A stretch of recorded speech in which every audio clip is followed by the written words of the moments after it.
Zee 24 तास एक पाऊल पुढे।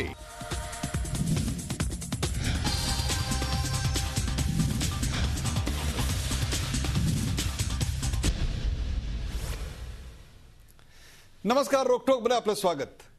दक्षिणेत उमललेलं एकमेव कमळ आज गळून पडलं। हे कमळ गळून पडेल अशी शक्यता अगोदरपासून वर्तवण्यात जरी येत होती, तरी गेल्या 5 वर्षात इतक्या पाकळ्या दिमाखात पसरून बसलेलं हे कमळ इतक्या वाईट प्रकारे चिखलात रुतेल असं मात्र कोणाला वाटलं नव्हतं। हे कमळ गळून पडण्यामागची नेमकी काय कारण आहेत?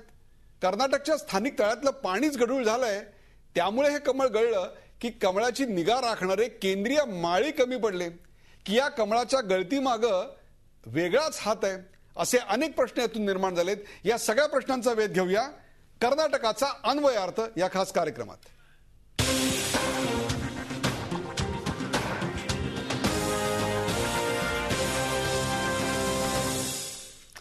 कर्नाटकाचा अन्वयार्थ या खास कार्यक्रमात आपलं स्वागत। माझ्या सोबत आहेत सचिन सावंत। सचिन सावंत काँग्रेसचे प्रवक्ते आहेत। माझ्या सोबत आहेत अभय देशपांडे। अभय देशपांडे ज्येष्ठ पत्रकार, आज कर्नाटकाच्या निकालांचं विश्लेषण आपल्यासाठी करणार आहेत। कुमार सप्तर्षी आहेत पुण्याहून। कुमार सप्तर्षी सुद्धा कर्नाटकाच्या या निवडणुकीचे अंतरंग नेमके काय होते आणि निकालाचं विश्लेषण कसं करायचं याविषयी भाष्य करणार आहेत। तर महाराष्ट्र एकीकरण समितीचे नेते मालोजी अष्टेकर हेही आपल्यासमोर आहेत। कार्यक्रमाला सुरुवात करण्या अगोदर मी एक नक्की सांगू इच्छितो की आज दिवसभर आम्ही भारतीय जनता पक्षाच्या विविध नेत्यांच्या संपर्कात होतो। इतर वेळी आम्हाला चॅनलवर यायचे असं आवर्जून सांगणारे भारतीय जनता पक्षाचे नेते आज उपलब्ध नव्हते। या कार्यक्रमासाठी वेळ देऊनही 2 नेते या कार्यक्रमाला आलेले नाहीत।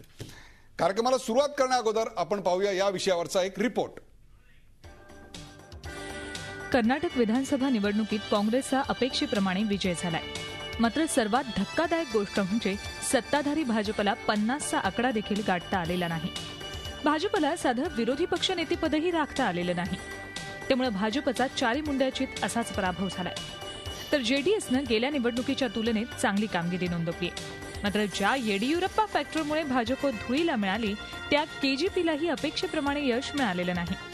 मात्र येडियुरप्पांच्या केजीपीनं भाजपचं अतोनात नुकसान केलंय। गेल्या 2 निवडणुकांपासून त्रिशंकू अवस्थेत असलेल्या कर्नाटक विधानसभेत यावेळी 120 जागांसह काँग्रेसला स्पष्ट बहुमत मिळालंय। गेल्या निवडणुकीच्या तुलनेत काँग्रेसला तब्बल 39 जागांचा फायदा झालाय। जेडीएसला 40 जागांवर विजय मिळाला असून गेल्या वेळच्या तुलनेत 12 जागा जास्त मिळवण्यात जेडीएसला यश आलंय। भाजपला मात्र कर्नाटकच्या जनतेनं साफ नाकारलंय। केवळ 40 जागांवर समाधान मानावं लागलं असून तब्बल 70 जागा भाजपला गमवाव्या लागल्यात। केजीपीच्या पदरातही केवळ 7 जागा पडल्या असून 16 जागांवर अपक्षांनी बाजी मारली आहे। या विजयामुळे केंद्रात घोटाळ्यांनी घेरलेल्या काँग्रेसचा आत्मविश्वास दुणावलाय। कर्नाटक की जनता को राहत मिलेगी क्योंकि कांग्रेस पार्टी अपने बल पे सरकार बनाएगी। तर दुसरीकडे विरोधी पक्ष नेतेपदासाठी झगडण्याची नामुष्की भाजपवर ओढवली। पक्षाची कामगिरी धक्कादायक असल्याची प्रतिक्रिया भाजपनं दिली। येदियुरप्पा के साथ कुछ वोट जाएंगे, वो जनार्दन रेड्डी का भी उसके जिले में अपने वोट होते हैं, तो ये जैसे वोट का बंटवारा होता है तो निश्चित रूप से पार्टी के रिजल्ट पर उसका परिणाम होता है।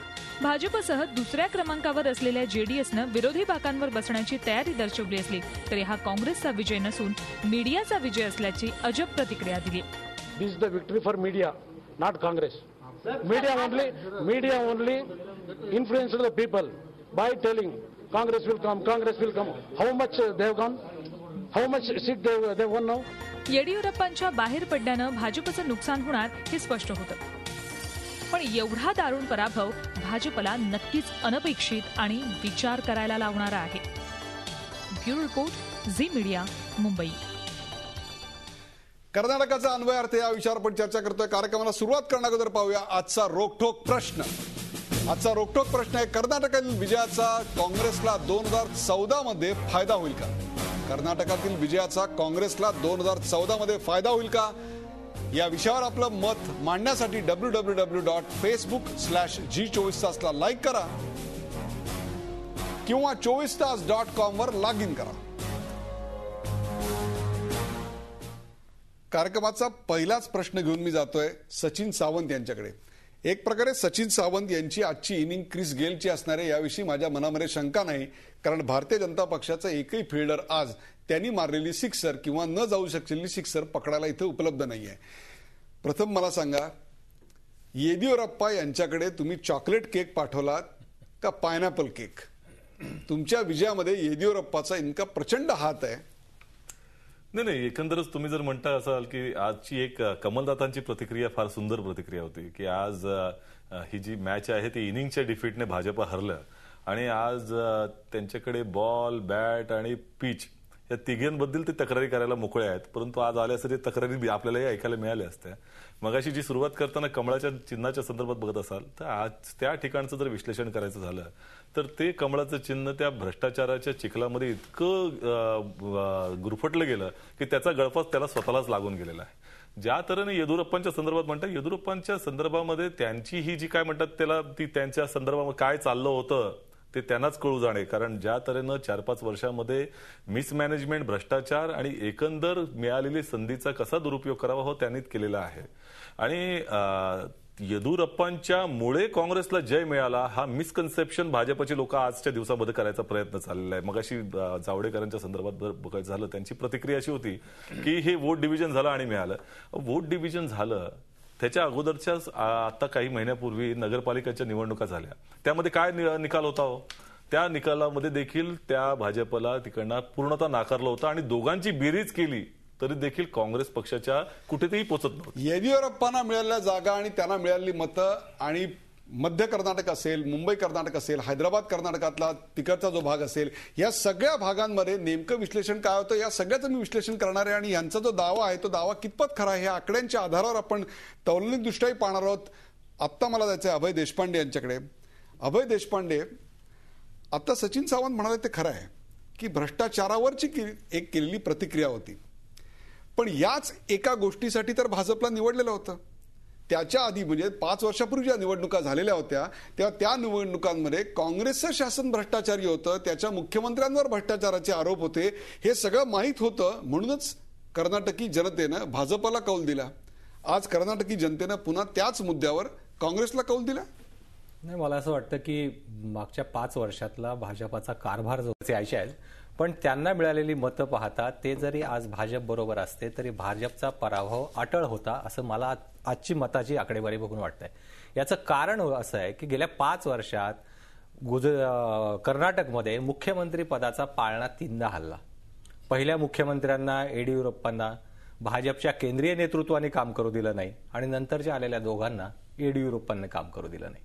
म्हणजे ही विसंगती म्हणजे त्यांना तिथे दुसरा मोदी तयार होतो याची भीती वाटत होती की काय नक्की सांगता येत नाही. पण कधीही कर्नाटकच्या बाबतीत तिथे कुठल्याही मुख्यमंत्र्यांना मोकळेपणे काम करता आलं नाही. एकीकडे भ्रष्टाचाराचे आरोप आणि दुसरीकडे केंद्रीय नेतृत्वाचा अवाजवी हस्तक्षेप.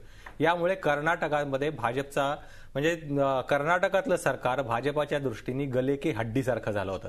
एकीकडे 2G स्पेक्ट्रम वगैरे घोटाळ्यांबद्दल तुम्ही केंद्रातल्या काँग्रेस सरकारवर हल्ले करतायत आणि प्रत्येक वेळेस त्याचं उत्तर म्हणून तुम्हाला कर्नाटकचं उदाहरण मिळतंय. बरोबर आहे. हाच मुद्दा आपण घेऊन जाऊया कुमार सप्तर्षी यांच्याकडे. डॉक्टर कुमार सप्तर्षी, आता अतिशय योग्य विश्लेषण अभय देशपांडे यांनी केलं आणि त्याच्यात भ्रष्टाचाराचा मुद्दा ते अधोरेखित वारंवार करत होते. परंतु कर्नाटकाच्या निवडणुकीच्या प्रचारात कुठेही भ्रष्टाचार हा प्रचंड मोठा मुद्दा आहे असं कधी जाणवलं नाही. एकतर असं फार तर असं म्हणता येईल की सुरुवातीला येडियुरप्पांना न हलवल्यामुळं आणि नंतर हटवल्यामुळं दोन्हीमुळे भाजपचं नुकसान झालं. या पराभवाचं किंवा काँग्रेसच्या या विजयाचं आपण विश्लेषण कसं कराल? एक तर असं आहे की मुळामध्ये कर्नाटक हे काँग्रेसचा बेस असलेलं राज्य आहे. कारण आणीबाणीच्या वेळेला काँग्रेसचं अगदी पानिपत झालं होतं, पण तरी कर्नाटक इंदिरा गांधींना सेफ आणि चिकमगळूरचे त्या इलेक्शन लढल्यानंतर. तर हे लक्षात घेतलं पाहिजे, कर्नाटक हा फार जुना बेस आहे काँग्रेसचा. गावोगाव काँग्रेसमन कुठेतरी आहे. आता प्रश्न असा आहे की बीजेपीला काही राजकीय अपघातानं मागच्या वेळेला सत्ता मिळाली होती, तर ती मिळालेल्या संधीचं सोनं करायच्या ऐवजी मिळालेल्या संधीचा त्यांनी कोळसा केला. कमळ चिखलात उगवतं ही एक भारतीय संकल्पना आहे आणि ते प्रतीक आहे, ठीक आहे. पण जिथं कमळ आहे तिथं चिखल असलाच पाहिजे असं राजकीय लोकांनी मानायचं काही कारण नव्हतं. पण कमळाचं कमळत्व सिद्ध करायला खाली चिखल असलाच पाहिजे, अशा पद्धतीनं कारभार तिथला झाला. येडियुरप्पा हे खरंच संघाचे नेते. संघाचे नेते बास लीडर कधी नसतात आणि संघाचे नेते भ्रष्ट नसतात वगैरे हे मिथ आहे. संघाचे नेते लॅबोरेटरीत असताना भ्रष्टाचार करत नाहीत, एक लॅबोरेटरी कंडिशन पाळतात. पण त्यांचा जो जो नेता सत्तेत गेला, प्रमोद महाजन घ्या किंवा येडियुरप्पा घ्या, त्यांनी भरपूर भ्रष्टाचार केला. तर त्यावेळेला मला तुम्हाला एक प्रश्न विचारायचा आहे की 5 वर्षापूर्वी झालेल्या निवडणुकांमध्ये काँग्रेसला नेमक्या याच कारणाकरता त्यांच्या वेळा मुख्यमंत्र्याचे पाळणे आलेले होते, मुख्यमंत्र्यांवर भ्रष्टाचाराचे आरोप झाले होते, मंत्र्यांवर दागी आरोप झाले होते. मग त्याच काँग्रेसला 5 वर्षांतर पुन्हा पावन करून घेतलं गेलं. या 5 वर्षात जणू काही काँग्रेसवर कुठल्याही प्रकारचे भ्रष्टाचाराचे आरोपच झाले नाहीत. एकीकडे तुम्ही म्हणताय त्याप्रमाणे सर्व घोटाळे बाहेर येतात. म्हणजे मगाशी तुम्ही संधीचा कोळसा केल्यानंतर माझ्या छातीत धडकीच भरली की या आणखीन कुठला नवीन स्कॅम निघाला का काय कर्नाटकामध्ये कोळशाचा. तेव्हा एकाच मुद्द्यावर काँग्रेसला निवडलंही जातं, नाकारलंही जातं आणि पुन्हा निवडलंही जातं. काय गेली 10-20 वर्ष लोकांना स्वच्छ पर्याय मिळत नाही. लोकांच्या काय अपेक्षा असतात? मुख्य 2 असतात की स्थिर सरकार पाहिजे आणि भ्रष्टाचार रहित विकास पाहिजे. तर हे कुठलाच पक्ष पुरा करत नाही. मग लोक काय करतात की ज्याचा अधिक भ्रष्टाचार वाढला आणि विकास थांबला. भ्रष्टाचार लोकांना एका लेवलपर्यंत टॉलरेबल असतो, पण विकासाला धक्का लावला तर मग ते सरकार घालवतात. तर काँग्रेसचा तो एका मर्यादेच्या बाहेर गेल्यामुळे त्यांनी भाजपला आणलं आणि भाजपने सगळ्याच मर्यादा ओलांडल्या. म्हणजे ग्रामीण भाग काय आणि शहरी भाग काय. गेले 1-2 वर्ष अगदी NRI सुद्धा चर्चा करायचे, कारण त्यांना बंगलोरची संबंध असतो IT मुळे. तर अतिशय त्रस्त झाले होते, म्हणजे याच्यातून मुक्त व्हायचं होतं. त्यामुळे या निवडणुकीमध्ये भ्रष्टाचार हा मुद्दा दुय्यम ठरला. भ्रष्टाचार आहे लोकांनी गृहीत धरलं. मग इतर मुद्दे घेतले की यांचं व्यवस्थापनाचं कौशल्य कसं आहे सरकारचं, ते एक पाहिलं, त्याच्यातही ते दिसले. दुसरं, पक्षश्रेष्ठी आणि राज्य सरकार यांचं नातं कसं आहे तेही बरोबर नव्हतं, त्याच्यातही फूट होती. आणि हे येडियुरप्पा काही लिंगायत समाजाचे फार मोठे नेते नव्हते. त्यांना सुरुवातीच्या काळातच यांनी नियंत्रित केलं असतं, काबूत आणलं असतं, सहज झालं असतं. ते CM झाल्यामुळे लिंगायतांना ते आपले नेते वाटू लागले. सत्तेवरचा नेता हा जातीय नेता होतो आणि मग आता लिंगायतांना आपली मान खाली गेली असं वाटायला लागलं. तर असे अनेक फॅक्टर्स आहेत. म्हणून ते जे म्हणाले ते बरोबर आहे. मला वाटतं सावंत म्हणाले किंवा अभय म्हणाला की येडियुरप्पा आणि भाजप एकत्र असते तरी याच्यापेक्षा वेगळे रिझल्ट लागले नसते. अभय देशपांडे अगदी सुरुवातीलाच त्यांना नियंत्रित केला असतं, गोष्ट वेगळी होती.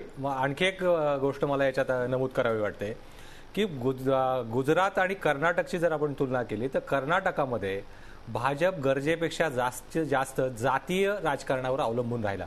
कधी लिंगायत असेल, वोक्कलिंग असेल. गुजरातमध्ये धार्मिक पोलरायझेशन दंगलीनंतर झालं तरी मोदी त्या पोलरायझेशनवर पूर्ण अवलंबून राहिले नाहीत. त्यांनी विकासालाही प्राधान्य दिलं. म्हणजे मागे मी आपल्याकडे गुजरातच्या इलेक्शनच्या वेळेस सांगितलं की भले त्यांनी त्याला सॅफ्रन फेस दिला असेल त्या डेव्हलपमेंटला, पण त्यांनी विकासालाही महत्त्व दिलं. कर्नाटकमध्ये आपल्याला याचाच अभाव आढळला. म्हणजे जातीय समीकरणावर निवडणुका त्यांनी जिंकण्याचा प्रयत्न केला आणि त्याच याच्या समीकरणावर मुख्यमंत्री बदलत गेले. त्यामुळे त्यांना सर्व स्तरातून फटका बसला आणि काँग्रेसने यावेळेस जे सोशल इंजिनिअरिंग तिथे केलं, सर्व दुखावलेल्या गटांना एकत्र आणण्याचं जे केलं, त्याचा फार मोठा फटका तिथे बसलेला आहे. मला आता या चर्चेमध्ये महाराष्ट्र एकीकरण समितीच्या मालोजी अष्टेकरांना समाविष्ट करून घ्यायचं आहे. मालोजी अष्टेकर, 5 पैकी 2 जागा तुम्हाला मिळाल्या आणि 3 जागांवर तुमचा पराभव झाला. 2 जागा जिंकल्याबद्दल तुमचं अभिनंदन करायचं का 3 जागा गेल्याबद्दल दुःख व्यक्त करायचं? मराठी माणसाच्या मतामध्ये पुन्हा एकदा फूट पडल्याचं महाराष्ट्रात नाही, कर्नाटकातही तेच दिसलं. हो, आपण म्हणतो ते सत्यस्थिती आहे. बेळगाव आणि संपूर्ण सीमा भागामध्ये जो संपूर्ण मराठी प्रदेश 1956 पासून या कर्नाटकामध्ये घालण्यात आलेला आहे, तिथं मराठी भाषिक हे बहुसंख्येन आहेत. गेल्या अनेक निवडणुकांमधून विशेषतः बेळगाव, उसगाव आणि बागेवाडी, खानापूर आणि निप्पाणी या जागा या हमखास महाराष्ट्र एकीकरण समितीच्या होत्या. आणि बिदर आणि कारवार या भागामध्ये आमचे जे कार्यकर्ते आहेत ते राजकीय पक्षामध्ये समाविष्ट झाल्यामुळे तिथे अलीकडे महाराष्ट्र एकीकरण समितीचं अस्तित्व थोडं कमी आहे. परंतु बेळगाव शहर आणि बेळगावच्या आजूबाजूचा जो तालुका आहे, खानापूर तालुका आणि निप्पाणी, इथं मराठी भाषिकांची संख्या प्रचंड प्रमाणात आहे. आणि यामध्ये जर एक असा मराठी भाषिक उमेदवार असेल तर तो निश्चित विजयी होतो, ही खात्री महाराष्ट्र एकीकरण समितीला होती. परंतु दुर्दैवानं गेल्या काही दिवसामध्ये आमचा तरुण वर्ग हा मोठ्या प्रमाणामध्ये राष्ट्रीय पक्षामध्ये समाविष्ट झालेला आहे. पूर्वीपासून इथं काँग्रेसचे जण आहेतच, परंतु अलीकडे अटल बिहारी वाजपेयींची सत्ता आल्यानंतर एक मोठा वर्ग जो हनुमान सेनेमध्ये, श्रीराम सेनेमध्ये गेलेला आहे, तो या भारतीय जनता पक्षाचा कार्यकर्ता म्हणून मिरवतो आणि तो मराठी असून मराठी भाषिकांच्या विरुद्ध कार्य करतो. ही दुर्दैवानं सत्यस्थिती आहे. आपण म्हणतात त्याच्यामध्ये तथ्य आहे. आज या ठिकाणी जे 2 उमेदवार आमचे विजयी झाले त्यात दक्षिणमध्ये संभाजीराव पाटील आणि खानापूरमध्ये अरविंद पाटील हे प्रचंड मताने विजयी झाले. परंतु आमच्याच पैकी मनोहर किनेकर हे तिसरे उमेदवार ज्यांना निश्चितपणे विजयाची खात्री होती ते आपापसातील भांडणामुळेच या ठिकाणी पराभूत झालेले आहेत. शिवाजी सुंडकर ह्या एका बंडखोर उमेदवारामुळे मनोहर किनेकरांचा यावेळी पराभव झाला. ही स्थिती अगदी गेल्या वर्षी होती आणि याच बंडखोरीतून मनोहर किनेकरांचा 2008 मध्येही पराभव झालेला होता. मनोहर किनेकरांचा पराभव हे शल्य या भागातील प्रत्येक मराठी भाषिकाला विजयी झालेल्या उमेदवाराच्या म्हणजे कार्यकर्त्यांना सुद्धा भासतंय. ही खरी गोष्ट आहे. मराठी मतांची विभागणी ही दुर्दैवाने यावेळी झाली. आणि याच्यात आणखी एक महत्वाची सांगायची गोष्ट ही आहे, बोला, या बेळगाव आणि परिसरामध्ये आम्ही ND पाटील यांच्या नेतृत्वाखाली काम करत असतो. सुरुवातीपासून या भागामध्ये जे विविध समित्यांचे घटक आहेत त्यांची एक मध्यवर्ती महाराष्ट्र एकीकरण समिती आहे. या मध्यवर्ती महाराष्ट्र एकीकरण समितीनं खरं तर कधी निवडणुकीत भाग घेतला नाही, परंतु करण्याचं काम ही समिती गेली 9-10 वर्ष करत आलेली आहे. आणि त्याआधी विविध लढ्यातून या समितीनं कार्यक्रम हाती घेतलेले आहेत. यावेळी काय झालं की मध्यवर्ती महाराष्ट्र एकीकरण समितीनं मनोहर किनेकर हे अधिकृत उमेदवार आहेत असं सांगून सुद्धा बेळगाव ग्रामीण भागामध्ये शिवाजी सुंडकर यांची उमेदवारी BI पाटील या माजी आमदारांच्या अध्यक्षतेखालील असलेल्या एका समितीच्या गटानं व्यक्त केली. आणि दुर्दैवानं आमच्या बेळगावचं जे दैनिक तरुण भारत हे वृत्तपत्र आहे त्या वृत्तपत्रामधून आमचे जे उमेदवार मनोहर किनेकर आहेत, खरं तर राष्ट्रीय पक्षाच्या उमेदवारावर टीका टिप्पणी करण्यापेक्षा मनोहर किनेकर कसे पराभूत होतील हेच या बंडखोर उमेदवार आणि त्यांच्या समर्थकांनी पाहिलं. हे मराठी भाषिकांचं दुर्दैव आहे आणि त्यामुळेच आमच्या मनोहर किनेकरांचा मालोजी अष्टेकर, एक प्रकारे कर्नाटकामध्ये सुद्धा मराठी माणसाच्या मतातली विभागणी आणि त्याहीपेक्षा मराठी माणसांच्या मनामधली फूट आणि मनगडातली कमी झालेली ताकद आपल्याला दिसते. हा पराभव महाराष्ट्र एकीकरण समितीच्या तत्वांचा की कर्नाटकातल्या मराठी माणसाच्यातल्या अंतर्गत धुसफुसीचा, याचा उलगडा मात्र आता झालेला नाहीये. तो उलगडा पुढच्या भागामध्ये मी मालोजी अष्टेकरांकडनं घेणार आहे. आता घ्यायचा एक ब्रेक, कुठेही जाऊ नका, पाहत राहा झी24 तास. आपण पाहताय कर्नाटकचा अन्वयार्थ.